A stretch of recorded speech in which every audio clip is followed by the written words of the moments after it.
Hello everyone and welcome to this week's video. This week I'm doing something that I've just really wanted to do since I'm feeling a little bit run down this week after all my conventions of the year.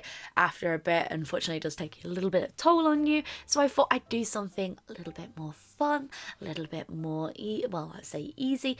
I find sculpting rather fun to do. It's not something I'm very skilled at, but it's something that I have particularly enjoyed. I find it a really nice break in between all the drawing. It's very therapeutic on my hands, and I've really enjoyed like the different things that I can create with this.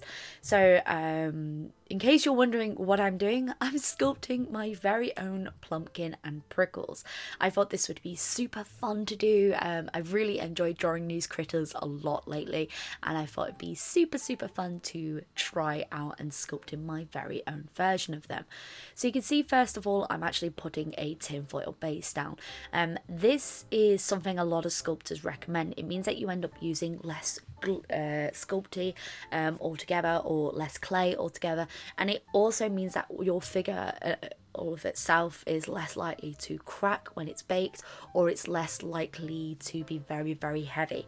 These are super lightweight because of all the tinfoil that's inside it, and plus because I had that base, it meant I was using a lot less sculpey, which is very good because sometimes this stuff is not cheap.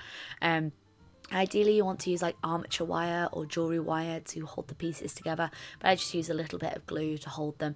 It is not recommended to do this, but it's what I had around and I just thought I'd use it. So essentially I got down my base, and after I got down the base I built up from there. Sculpting has been a lot of fun for me. I watch a lot of sculpting videos. There are some extremely talented people here, both on YouTube and out there in the world in general. I find it very inspiring to do. I'm not the best when it comes to sculpting, but I just find it so much fun. I just really don't mind that much, and I highly recommend this to anyone who wants a small break from drawing, to try something that you would not normally do, something that if you want to be creative in a way, can help you be creative in a different aspect. Like I said, these are both far from perfect. There's a lot of mistakes in my first version of these, and I would like to go back in the future after I've tried a little bit more sculpting and go from there. I think out of the two, my favourite definitely is Plumpkin. I think Prickles looks a little derpy, but I definitely do really like the Plumpkin figurine. And who knows, maybe in the future we may have more sculpting videos. If you guys are certainly interested, please let me know. I find that this sculpting can be very good for your hands. One thing that we do tend to forget as artists or creative people is to take breaks. And sculpting, for me, is a really good way to take a break from putting strain on your hands, putting strain on your body in general. It's very therapeutic to take a bit of clay and squish it around and turn it into something. I find that so much fun to do. It's just, you know, it's different. It's not something I normally would do. It's like experimenting with different mediums. You don't know if something isn't going to work until you try. And you know, for well, it's not my first sculpting figure. I used to play around with a lot of clay when I was much younger. I used to make 3D things with sculpting, because I took Art 3D as GCSE. We did a little bit of sculpting, not too much. To be honest, I did a lot of woodwork and a lot of mod rock. I enjoyed that an awful lot. I used to play around with a lot of wire as well. But it was really therapeutic to have something that wasn't just drawing. It's a really nice way to do something that is different, and you don't have to be the best at it. These, like I said, are far from perfect, and there are going to be hundreds of people out there, and there are going to be some of you who even watch this video who are way more talented than me, and those who are thinking of trying it. And in all honesty, I say try it. It is so much fun to do, and even if something isn't perfect, you learn from the mistakes that you have made. For example, looking at these sculptures, the finished ones in particular, I can see where my mistakes have lied and where I can go in the future to rectify them. One of the things that in particular is Prickles needs to be a lot thicker. He's quite a bottom heavy character. He's quite a chunky cat, and I think I made him a little bit too thin, and probably Plumpkin could have done with being rounded out a lot more. She's a bit too cat formed in this aspect, so she needs to be a lot more rounded out. And I've been drawing Plumpkin a lot because of the Plumpkin comic series, and Prickles a lot because I've been working on the Plant Witch series. So it was just a really fun way to take these characters and do something different.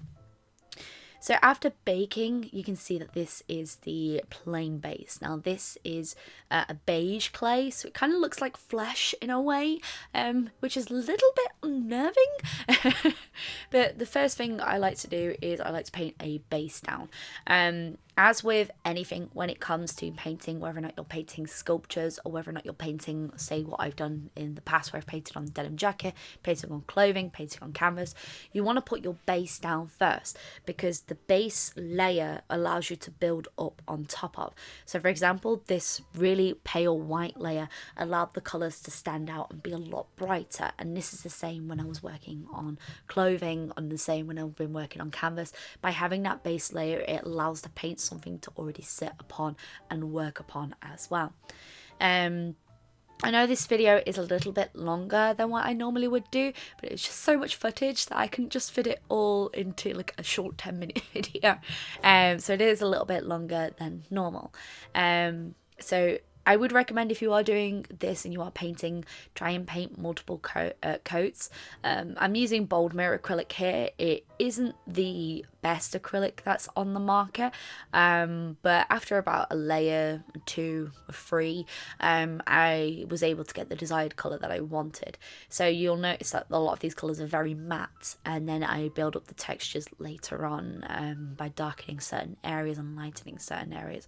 Especially this green was just so patchy. I think in the end I ended up doing 3 or 4 layers on this. And I know some people will say, well, hey, why don't you just use spray paint? I'm actually allergic to spray paint. It's one of the pieces of art thing I can't actually use. It's just my skin reacts to it in a specific way. Spray paint is a really good tool, but someone else would have to spray paint it for me. It's the same. I'm actually painting mini figurines for D&D at the moment, which I have some fun D&D stories to tell you guys in a future video. It's the same with those. I can't spray paint them myself just because I have a really bad skin reaction to it. So someone else always has to do the base layer for me, which sounds really silly, but unfortunately that just does happen. There's just some stuff that I just can't do. It's one of the many reasons why I haven't done spray painting. I've done a lot of chalk drawing in the past, but I've never really done spray painting, which makes me really sad because it looks like such a fun thing to try out.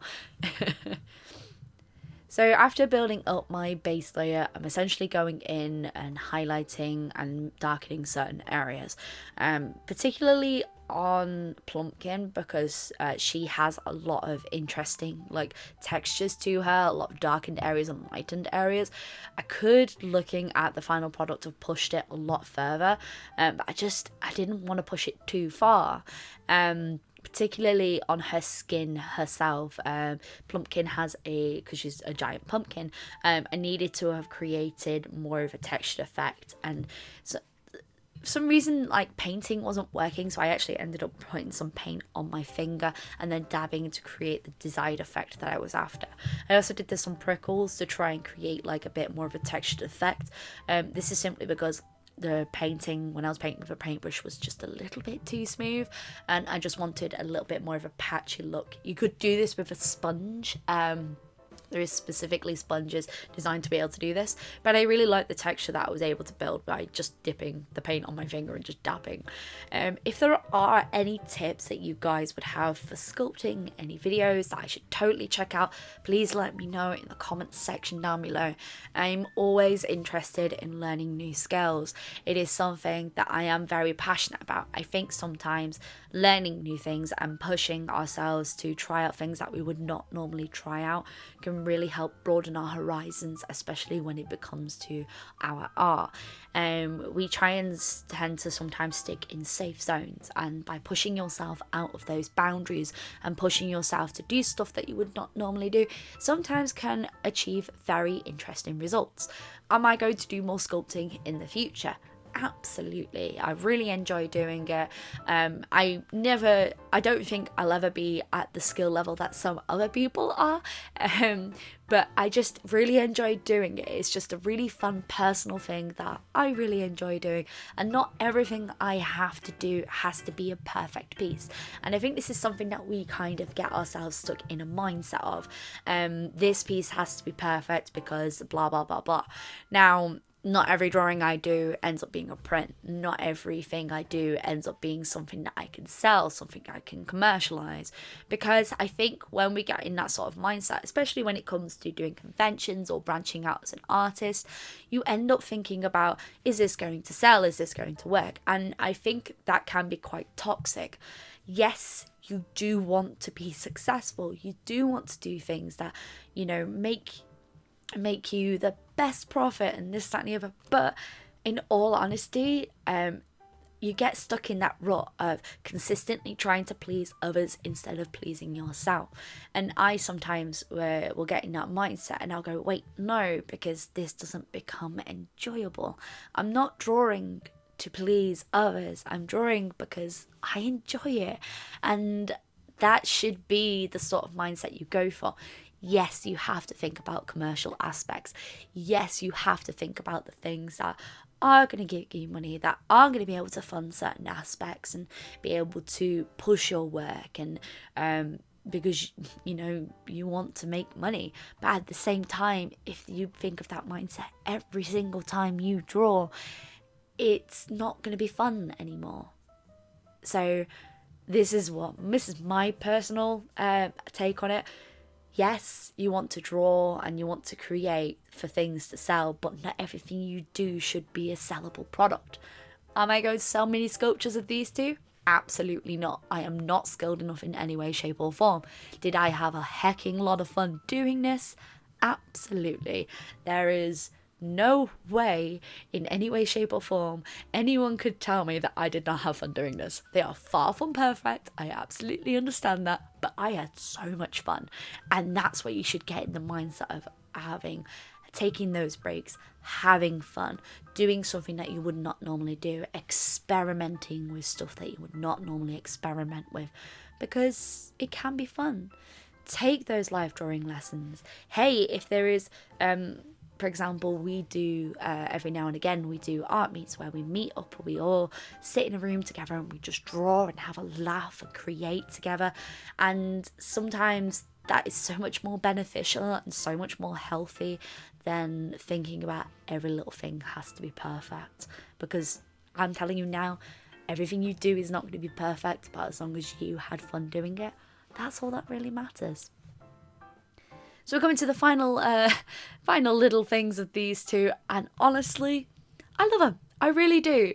There's a lot of improvements I could definitely do. Like a Prickles flower is awful on the back here. I just couldn't save it. It's just it's absolutely awful. This is probably the thing I hate the most about these two sculptures.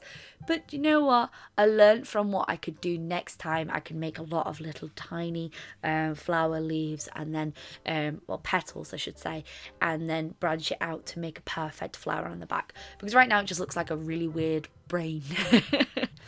So here's the final looks at these two, and I hope you guys have enjoyed my video and venturing out into fun new things. This year has been the year of experimentation and having fun, and sometimes you just really need that. I think Plumpkin is definitely the one I'm most proud of. I really love that big butt at the back. I think she needs... I didn't put the butthole in. Oh no. I hope you guys have enjoyed this video. Like I said, any recommendations, or if you guys are trying something new and try something interesting, let me know in the comments section down below. I'm currently enjoying doing Huevember. I'm a little bit behind, but I've had so much fun doing it so far. Hope you guys have a wonderful day. Keep drawing, and as always folks, stay creative.